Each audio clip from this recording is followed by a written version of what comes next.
कहो कहो कहो भोरे भोरे कहाँ चल रहे?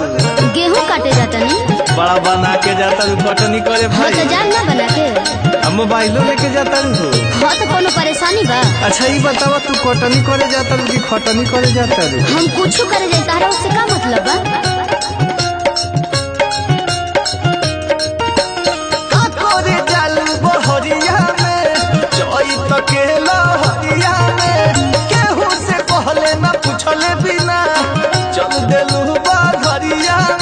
तारा से सब खुल के बताओ जरूरी बा। बता दो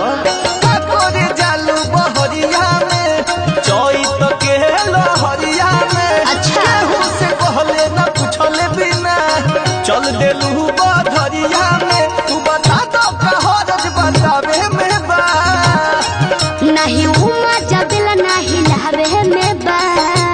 ई कवना मजा के बात करत तारू? तहर दिल कुछ कहता खुल के कह दो तो ला सुनो सुनाबो। नहीं उमा जबला नहीं लहवे में बा। जौन मजा अच्छा। जौन मजा जौन मजा हंसुआ चलावे में बा। जौन मजा हंसुआ चलावे में बा। हम हो कहीं कि काहे तोरा देहिया में वो मुंह धइले रहता? चक चोनर कहीं का तारा आँखें से ढेर लौकता। कटनी कोई गलत बात है ना हो, कटनी कोई गलत बात ना हो, अकेले कोई गलत बात तारा ढेर जलन होता ना। ना हो। हमारा का जलन होई? ओही बेरा से देखा तनी बड़ा बोला तारा चुपचाप रह। चुपे चाप बानी तहरा जौन करे के बात तौन कर करबे करे। आवो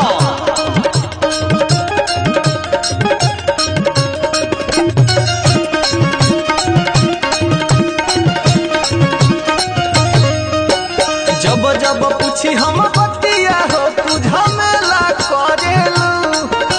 खेतवा में जाके अकेला हो कौन खेला करेलू।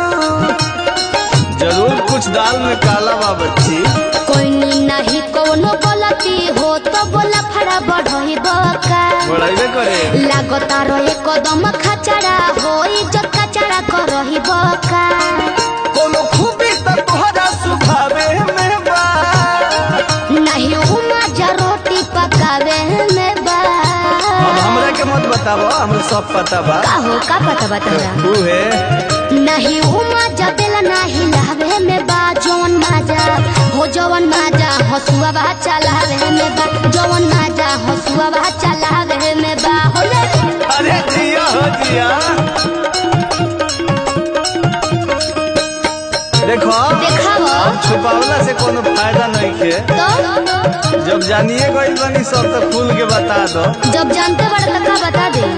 अच्छा ये बतलाओ का हो तू जानू तो बैठ के मोबाइल चलावे कि ना? हाँ क्यों ना रहला तो तनी मनी चला ले। एमे कौन गलत बात बा? ता सेटिंग चलत न। तहार का होता बवाल करे बका गौवा में?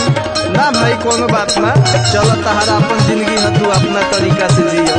जियो और जिए तो कोटिया के पके बहाना हो फोन से चैटिंग करेलू। लागता कि कमलो हियरबा से तू तो सेटिंग करेलू। देखो थोड़ा सा ज्यादा होता अब चुप रहो। जानिए गोइल सब बतिया तो चुप चापे रही हो जाई गौवा में हाला। तू बात केहू से न कही हो नहीं फायदा बुझावल बुझावे में बा। नहीं उमा जा खाना बनावे में बा। ते तो साफ बिगड़ गई बड़े रे। वही बेरा से तारे के कोई बतिया समझाओ तनी समझ जा। नहीं उमा जबेला नहीं लहवे में बा। जौन माजा जौन माजा हसुआ चलावे में बा। जौन माजा हसुआ चलावे में बा। जौन माजा हसुआ चलावे में बा। जौन माजा हसुआ चलावे में बा। जौन माजा हसुआ चलावे में बा। ठीक है बा।